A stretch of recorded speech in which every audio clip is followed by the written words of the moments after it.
नमस्कार, मैं हूं विक्रांत यादव और आप देख रहे हैं आपका अपना चैनल द स्वतंत्र। अमेरिका से क्या डाटा आए हैं और किस तरीके से डॉलर इंडेक्स पर एक बड़ा खतरा दिखाई दिया है कई हफ्तों के बाद। सोने ने अचानक क्यों उछाल मारा और वर्ल्ड गोल्ड काउंसिल की रिपोर्ट से किस तरीके के खतरे का अंदेशा जताया गया है, इन तमाम चीजों पर बात करेंगे। हमारे साथ वित्तीय विश्लेषक विशेषज्ञ डॉक्टर शरद कोहली जी जुड़ चुके हैं। शरद सर, नमस्कार। नमस्कार विक्रांत, आपको द स्वतंत्र और शरद कोहली ऑफिशियल के सभी फॉलोअर्स, व्यूअर्स, सब्सक्राइबर्स को मेरा अभिवादन। शरद सर, अचानक से कल डॉलर इंडेक्स गिरने की चीज जो दिखाई दी, उसके बाद सोने में भी तेजी दिखाई दी। क्या क्या कारण रहे सर ये अचानक जो सोने में उछाल आया, डॉलर इंडेक्स में 5-6 हफ्ते की रिकॉर्ड गिरावट रही, क्या कारण रहा सर? देखिए, जो आपको याद होगा, जब हम कल बात कर रहे थे तो हमने बात करी थी कि जो पीसीई अमेरिका के नंबर्स आते हैं, जिसको हम पर्सनल कंजम्पशन एक्सपेंडिचर कहते हैं, वो एक्सपेंडिचर पिछले साल के क्वार्टर ऑन क्वार्टर बात करें तो 4.1% से गिर के 3.7% आ गया। जैसे ही पीसीई घटा तो ये अंदाजा लगने लगा कि इन्फ्लेशन जितनी मानी जा रही थी, शायद उतनी इन्फ्लेशन निकल के ना आए। उसके साथ फेड ने अमेरिका में रेट्स नहीं बढ़ाए, 3.5 पौने 4 के आसपास फेड ने अपने रेट्स को मेंटेन रखा है। इन दो खबरों को लेकर दूसरा चिप्स से रिलेटेड भी जो परसों बिल्कुल पिक्चर थी, चिप्स और सॉफ्टवेयर, सेमीकंडक्टर्स और सॉफ्टवेयर को लेकर, वो पिक्चर भी पलट गई। सॉफ्टवेयर में गिरावट आई, चिप्स उठ गए। कल डाउ जोन्स 600 पॉइंट के करीब उठा है, नैस्डैक और एस&पी में भी करीब 1-1.5% के आसपास की उछाल आया। तो स्टॉक मार्केट का जो उछाल का रीजन पीसी का नीचे होना और फेड के रेट्स का ना बढ़ाना। दूसरा, केविन वॉश जो है, जो फेड के चेयरपर्सन है, उन्होंने आगे के लिए जो आउटलुक दी, तो उन्होंने भी बड़ी बड़ी गोलमोल करके बात कर दी कि आगे के लिए कहना बहुत मुश्किल है। उन्होंने सीधा ये नहीं कहा कि आगे रेट बढ़ेंगे। नॉर्मली फेड के चेयरपर्सन ये बोल देते हैं कि आगे रेट बढ़ेंगे सितंबर में, अगर महंगाई काबू में नहीं आई। भाई ये कह के कि ये एक लंबा रास्ता है और ये एक मुश्किल रास्ता है, ये कह के बात को खत्म कर दिया कि आगे का कुछ भी कह पाना मुश्किल है। बस इतनी ही उम्मीद की एक किरण काफी थी। इसकी वजह से डॉलर कमजोर हुआ। कल डॉलर कमजोर हुआ है। जो यूएस की फॉरेक्स डेरिवेटिव मार्केट है, उसमें डॉलर कमजोर हुआ। उसकी वजह से आपको डॉलर इंडेक्स DXY जिसको हम कहते हैं, वो 101 से गिर के 100.1 100.2 के आसपास आ गया। बड़ी गिरावट आई। उसकी वजह से बॉन्ड यील्ड जो 4.7 चल रही थी अमेरिका में, 10 साल की बॉन्ड यील्ड्स, वो गिर के 4.65 आ गई। तो जैसे ही ये आंकड़े निकल कर आए, इन आंकड़ों के बारे में और सोने से इनकी रिश्तेदारी के संबंध में तो हम अक्सर बात करते ही रहते हैं। जैसे ही आंकड़े निकल कर आए, सोने की कीमत जो है वो $4100 के आसपास पहुंची। परंतु परंतु बहुत जरूरी है, इस समय जब हम बात कर रहे हैं, दोपहर का वक्त है, 31 जुलाई का दिन है। इस समय सोने का भाव फिर $4050 तक आ गया। प्रॉफिट बुकिंग आई है। और जियोपॉलिटिकल टेंशंस जो हैं विक्रांत, वो बहुत अपनी चरम सीमा पर रोजाना पहुंच रही हैं। और मैंने शरद कोहली ऑफिशियल पे आज तड़के सुबह सुबह एक वीडियो मेरे से मेरी टीम ने रिकॉर्ड कराया था, शायद शाम तक आएगा। उसमें मैंने जो फ्लैश पॉइंट्स हैं दुनिया में, जहां जहां इस समय युद्ध या तो चल रहा है, या युद्ध की धमकियां आ रही हैं, या युद्ध की परिस्थिति बन रही है, मैंने उसमें लगभग 12-13 मोर्चे मैंने डिस्कस किए। तो ये जो जियोपॉलिटिकल टेंशंस हैं विक्रांत, ये मुझे लग रहा है कच्चे तेल की कीमतों को बहुत नीचे नहीं आने दे रही हैं। कच्चे तेल की कीमत थोड़ी बहुत कल के मुकाबले नीचे आई है, 90 थी, आज 88-89 के आसपास है। पर जितनी गिरावट आनी चाहिए थी उतनी गिरावट नहीं आई। तो इसको लेके मुझे लगता है सोने में प्रॉफिट बुकिंग आ जाती है जैसे ही ऊपर 4100 जाने लगता है। तो ऐसा समझिए 4000 से नीचे नहीं जा पा रहा है और 4100 से ऊपर टिक नहीं पा रहा है फिलहाल। ये मैं फिलहाल की बात कर रहा हूँ। मैं साथ में ये जोड़ना चाहूंगा कि जो भी हमारे जो व्यूअर्स हैं, कि लॉन्ग टर्म आउटलुक में कोई फर्क नहीं है। जो लॉन्ग टर्म मेरा आउटलुक है 2 से 5 साल का सोने के बारे में, वो जस का तस बना हुआ है। और लॉन्ग टर्म आउटलुक के बारे में बिल्कुल भी कोई बदलाव नहीं है। पर शॉर्ट टर्म में 4100 पहुंचता है, प्रॉफिट बुकिंग आती है, 4000 पहुंचता है, वो एक सपोर्ट का काम करता है। और वहां से भारतीय रुपए में बात करूं तो 1,43,000 रुपए 44 के करीब जब जाने लगता है, तो वो नीचे आ जाता है। पर भारत में नीचे नहीं आता, वो नीचे कॉमेक्स के रेट के जरिए आता है। ऐसे ही 1,41,000 1,40,000 से जब नीचे जाता है तो वो ऊपर उठ के आ जाता है। पर ये खाली मैंने कन्वर्ट करके बताया भारतीय रुपए में। जो मैंने डॉलर में प्राइस बोली, आप सपोर्ट और रेजिस्टेंस उसी को मान के चलें। फिलहाल का सपोर्ट बन रहा है। तो जहां एक तरफ अच्छी खबर आई, डॉलर बहुत दिनों बाद कमजोर होने की खबर हमें सुनाई दी, वहीं जी। दूसरी तरफ ये जियोपॉलिटिकल टेंशन बढ़ने से जो जो ये जो कच्चे तेल से रिलेटेड जो सारा का सारा रिस्क है, वो हाँ, अभी भी सिर पे मंडरा रहा है। और कल जो नई बात हुई, मैं 12-13 गिनवाऊंगा तो वीडियो बहुत लंबा हो जाएगा। हाँ, स्वेज कैनाल के पास अटैक हुआ है इजिप्ट हाँ, में। और स्वेज कैनाल रेड सी और मेडिटेरेनियन सी को कनेक्ट करता है। बहुत हाँ, बड़ा ये रूट है, बड़ा पॉपुलर रूट है यूरोप के लिए भी। हम्म, तो वहां पर हमला होना, पोलैंड के बॉर्डर पर हम्म, रशिया का एक ड्रोन गिरा है। हाँ, और जिसको जो जर्मनी के चांसलर हैं मर्स, उन्होंने हाँ, बहुत सख्त एतराज, क्योंकि नेटो का जो पूरा एग्रीमेंट है वो ये कहता है कि एक नेटो के देश पे हमला सारे नेटो पर माना जाएगा। हम्म, तो ये परिस्थिति वहां पर बहुत टेंस खड़ी हो गई है रशिया और नेटो के बीच में।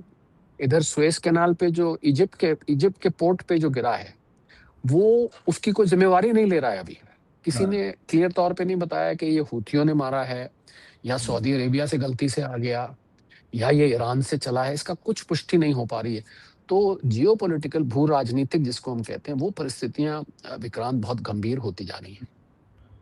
सर, जो जिस तरीके से आपने बताया कि सोने में जो कल रात को उछाल आया और बाद में जी। फिर से वो 4050 के लेवल तक गया, यानी ये तो सब साफ दिखाई दे रहा है कि जैसे ही मौका मिल रहा है गोल्ड को, वो उछलने की पूरी कोशिश करता है, बाहर निकलने की, उस दायरे से निकलने की कोशिश करता है। हालांकि अभी स्थितियां ऐसी बनी हुई हैं कि वो कहीं ना कहीं फंस जाता है। तो सोने की बेचैनी भी दिखाई दे रही है इन सब में। बिल्कुल, देखिए, सोना जो $4000 से नीचे नहीं जा पा रहा है, हाँ, ये इस बात को जतलाता है कि $4000 एक बहुत बड़ा सपोर्ट लेवल बना हुआ है। जैसे ही उसके नीचे जाने को होता है, फौरन मुझे लगता है कि इंस्टीट्यूशनल बाइंग भी आती है। ये हाँ, खाली कॉमेक्स में डेरिवेटिव ट्रेडिंग में बाइंग नहीं आती है, इंस्टीट्यूशनल जी, बाइंग भी आती है। तो ये एक अच्छी बात है। पर 4100 से ऊपर ना जा पाना, हाँ, ये मैं अच्छी बात नहीं मानता हूँ। Short term point of view से बात कर हाँ, रहा हूँ, क्योंकि 4100 से ऊपर जैसे ही जाता है, वहाँ प्रॉफिट बुकिंग आ जाती है। हम्म, तो ये प्रॉफिट बुकिंग 4100 से ऊपर के ऊपर 4000 से, तो 4000, और आप देखिए पिछले अगर चार्ट उठा के देखेंगे, क्योंकि हम लोग इसको टेक्निकली भी एनालाइज करते हैं। आप चार्ट इसका बना के देखेंगे तो 4000 और 4100 के बीच में बहुत दिन हो गए इसको घूमते हुए। हाँ, बिल्कुल। और जैसा मैंने पहले कहा था कि एक बहुत बड़ा ट्रिगर चाहिए अब 4100 को ऊपर की तरफ ब्रेक करने के लिए, और हाँ, 4000 को नीचे की तरफ ब्रेक करने के लिए एक बड़ा ट्रिगर चाहिए होगा यहाँ पर। वो ट्रिगर क्या होगा, ये तो समय बताएगा। इसको प्रिडिक्ट कर पाना बहुत कठिन है। हाँ। सर, वर्ल्ड गोल्ड काउंसिल की भी जो रिपोर्ट है उसमें ये कहा गया है कि भारत में जो इम्पोर्ट ड्यूटी करीब करीब जो 15% हो गई थी 13 मई को, जो बढ़ाई गई थी, और उसके ऊपर प्लस 3% जीएसटी। तो इसके कारण जो है सोने की एक तो मांग कम हुई, दूसरा अवैध रूप से जो आता है सोना तस्करी, उसके बढ़ने की संभावना ज्यादा हो गई है। तो ये पहले भी आप आशंका जताते थे, लेकिन अब वर्ल्ड गोल्ड काउंसिल की तरफ से भी इस तरह की बात की जा रही है। जी हाँ, कोई नई बात नहीं कही है वर्ल्ड गोल्ड काउंसिल ने। हमें हमें पता है हम कितना इम्पोर्ट ड्यूटी 15% लगती है, 3% सोने पर जीएसटी लगता है। छह हाँ, परसेंट के करीब ईयर ऑन ईयर देखें तो सोने में कंजम्पशन में भारत में गिरावट आई है।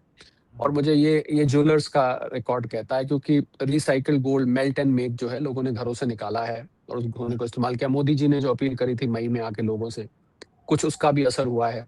और हाँ, तीसरा असर हुआ है कि थोड़ी लोग जो हैं चढ़ते हुए सूरज को सलाम करते हैं। हम्म, आपको हम पहले बात कर चुके हैं। तो हम्म, क्योंकि कीमतें आके एक जगह ठहर गई हैं हम्म। कंसोलिडेशन करेक्शन फेस में, इसलिए लोग इसको ज्यादा अभी उसमें पैसा नहीं लगा रहे हैं। इस वजह से भी ये दो तीन कारण है जिस वजह से आपको कंजम्पशन में कमी आती थी। तो वर्ल्ड गोल्ड काउंसिल ने जो बात बताई है, हम्म। इसमें कुछ भी नया नहीं है। इसका पूरा हम इसके बारे में बात पहले कई दफे कर चुके हैं। लेकिन सर, अगर तस्करी से सोना ज्यादा आएगा तो उसका तो कोई फायदा ना सरकार को मिल पाएगा, और कंज्यूमर भी थोड़ा सा वो होगा कि वो कैसे खरीदे, क्योंकि जब वो खरीदने जाता है तो उसे अगर नगद दे करके सस्ते में मिल रहा है सोना, तो कई बार वो अपने लालच को नहीं रोक पाएगा। और वहां पर अगर वो चाहता है कि मैं तो बिल दे करके लूंगा, तो उसे 15% ड्यूटी, 3% उसके ऊपर जीएसटी भी। तो इसे तो किसी तरह कंट्रोल करना पड़ेगा अगर सरकार चाहती है कि सोना व्हाइट में ही बिके। देखिए, मैंने, आपको याद होगा, शरद कोहली ऑफिशियल पे एक वीडियो डाला था, जहां मैंने, जब ये ड्यूटी बढ़ाई गई थी सोने पर, उस समय मैंने ये बात करी थी। और मैंने लोगों को ये भी सावधान किया था कि जो तस्करी वाला सोना है, जो स्मगल्ड गोल्ड है, जो हाँ, नेपाल आदि रास्तों से आता है, जिस भी रास्ते से आता है, इसमें खोट पने का भी बहुत चांस है। यानी कि ये गोल्ड, इसको हम इंग्लिश में स्पूरियस कहते हैं। हाँ, तो इसमें नकली गोल्ड, मिलावट वाला गोल्ड आने की भी संभावना है। तो मैंने लोगों को ये चेताया था कि अब आपको गोल्ड बहुत संभल के लेना चाहिए, क्योंकि हाँ, क्योंकि अगर स्मगल्ड गोल्ड आपके हाथ में आ गया तो हाँ, आप पहली बात तो उसको उसके कोई आपके पास रिड्रेसल नहीं होगा, आप कहीं जाके इसकी शिकायत नहीं कर सकते हैं। आप हम्म, भारत सरकार के पास या कस्टम के पास जाके वो दूसरा डिनाई कर सकता है जी मैंने तो नहीं बेचा है अपने आप को बचाने के लिए। तो इसलिए हम्म, मुझे लग रहा है लोगों को सतर्क रहने की ज़रूरत है। जो स्मगल्ड गोल्ड आ रहा है, पहले तो मैं ये सलाह दूँगा कि कोशिश करें कि आप कैश में गोल्ड ना खरीदें। हाँ, आप जो बिल्कुल। जो हार्ड कैश में गोल्ड ना खरीदें। अगर अगर अगर आप गोल्ड जहाँ से भी खरीद रहे हैं, तो हम्म, वो जगह आपकी जानी-पहचानी होनी चाहिए, वेरिफाइड होनी चाहिए, गोल्ड हॉलमार्क्ड होना चाहिए, एमएमटीसी का है, साउथ अफ्रीका में डी बियर्स का है, स्विट्ज़रलैंड से कुछ गोल्ड आता है। तो वो गोल्ड सर्टिफाइड गोल्ड होना चाहिए, उसका साथ में आपको इनवॉइस मिलना चाहिए, उसका हाँ, साथ में आपको एक सर्टिफिकेट मिलना चाहिए। हम्म, तभी गोल्ड लेके रखें। ये ना हो कि आपने रख के 2-3 साल, 5 साल रखा और जब निकाला तो पता लगा कि हमने तो पीतल रखा हुआ था या हमने कोई और मेटल रखा हुआ था।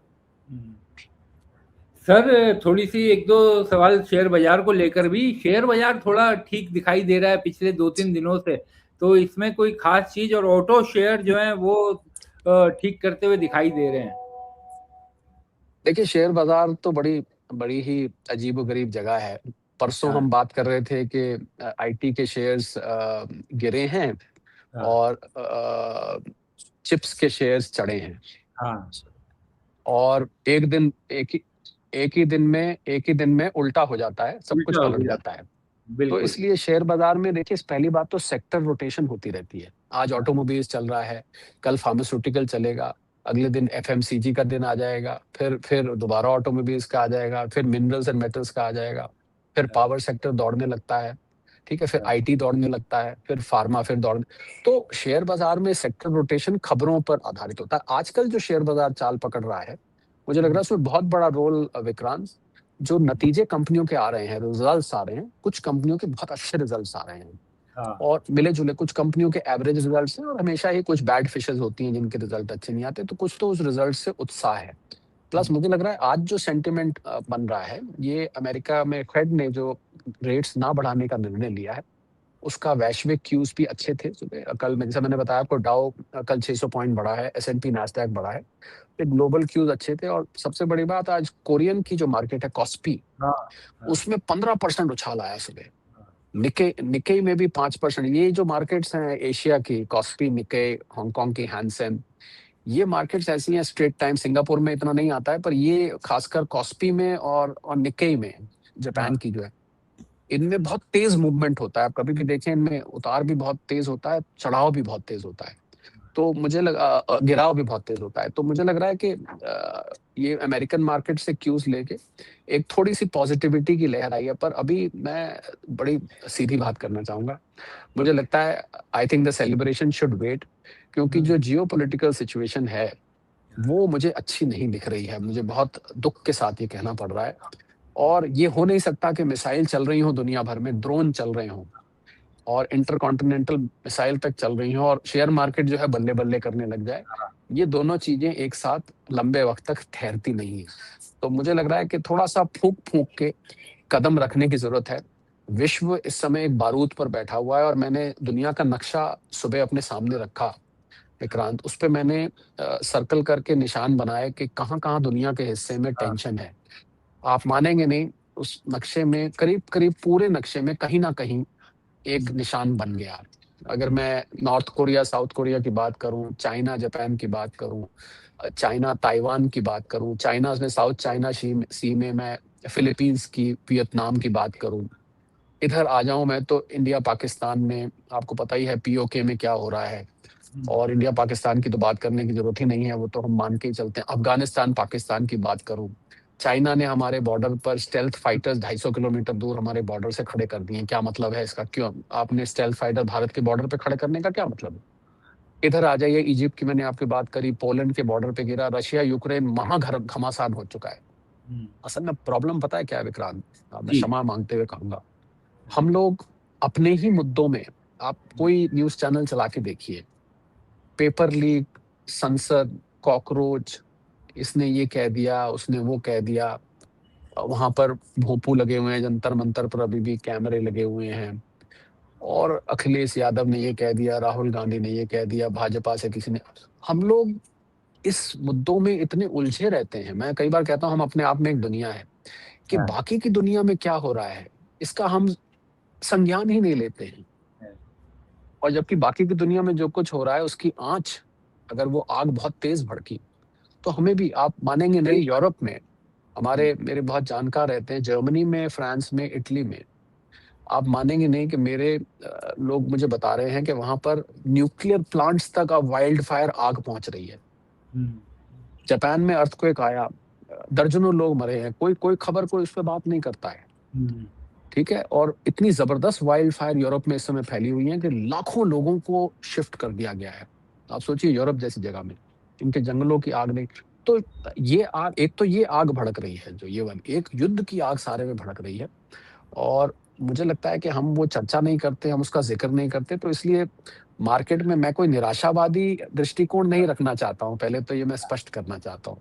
हाँ, पर पर मुझे लगता है कि जब अभी विश्व वर्ल्ड वॉर 3 की भूमिका बाकायदा बन रही है, हाँ, तो वर्ल्ड वॉर 3 की भूमिका बनते हुए हम शेयर मार्केट में पार्टी में चले जाएं, हुँ, तो वो भी मुझे बहुत टाइम तक अच्छी बात है, मार्केट उठ रही है, मैं भी चाहता हूं कि उठे, हाँ, मैं स्वयं चाहता हूं। पर कितने दिन तक ये सस्टेन करेगी, ये हाँ। एक प्रश्न चिन्ह लग जाता है। बिल्कुल सही बात। सर अंतिम सवाल मेरा कि तमाम सब तरफ से बुरी खबरें आ रही हैं, लेकिन मानसून को लेकर एक अच्छी खबर आई है कि जून में हमने कम रेनफॉल देखा, डेफ़िसिट देखा गया, लेकिन जुलाई में 3.5% अबव एवरेज आया है मानसून। तो इन सब बुरी खबरों के बीच एक अच्छी खबर।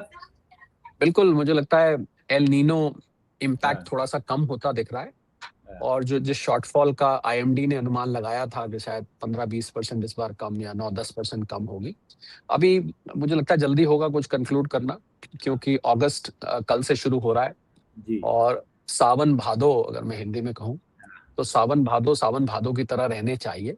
हाँ, अगस्त देखते हैं कैसा रहता है, तब आप असली हम अनुमान लगा पाएंगे कि ओवरऑल मॉनसून कैसा रहा। पर हाँ, ये ठीक है कि कुछ जो शॉर्टफॉल था वो मेकअप हुआ है, और ये हमारी फसल के लिए, हमारी कृषि आधारित अर्थव्यवस्था के लिए एक अच्छी बात है। और अगर एल नीनो इम्पैक्ट ना हो तो बहुत अच्छी बात है। तो मुझे लगता है भारतीय अर्थव्यवस्था को इससे रफ्तार मिलेगी, और पॉजिटिविटी आएगी, कृषि क्षेत्र में पॉजिटिविटी आएगी। महंगाई, पहले ही जो महंगाई का बम अंतर्राष्ट्रीय स्तर पर हम झेल रहे हैं, कम से कम इस मौसम खराब होने की वजह से उसको ईंधन नहीं मिलेगा, उस महंगाई को। जी, बहुत-बहुत शुक्रिया शरद सर, आप हमारे साथ जुड़े, धन्यवाद। चर्चा में थैंक यू शामिल सो हुए। मच। बहुत-बहुत शुक्रिया। Thank you so much.